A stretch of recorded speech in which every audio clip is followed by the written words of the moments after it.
Grabe naman ang haba talaga ng hair ng isang Bel Mariano. Dahil kahit may event si Donnie Pangilinan, mas ginusto niya itong makasama kesa sa Thanksgiving na kanilang All-Star Game. Sa usapan nga yung araw na yon, never pang nag-absent sa mga ganyan si Donnie Pangilinan.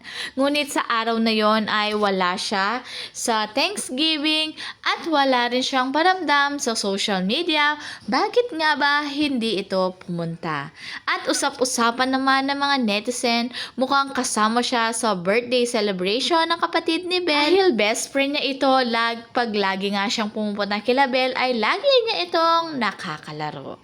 Tignan nyo man, after 3 years ay malalaman natin na kasama pala si Donnie sa celebration na ito. Remember, ang Don Bel ay mahilig magtago pero talagang malalaman at malalaman ng mga fans dahil laging tama ang instinct nito. Talagang kayang gawin ni Donnie na mag-absent para lang hindi mapahiya ang patid ni Bel dahil close na close ito ni Donnie. Mukhang nag-request si Gogo na dapat present si Donnie sa kanyang birthday. Kahit wala pa ngang proof ay masayang-masaya na ang mga fans dahil lang sa hindi nagparamdam that time si Donnie. Dahil kapag talagang hindi siya umattend, talagang magre-reply siya sa mga posts sa social media.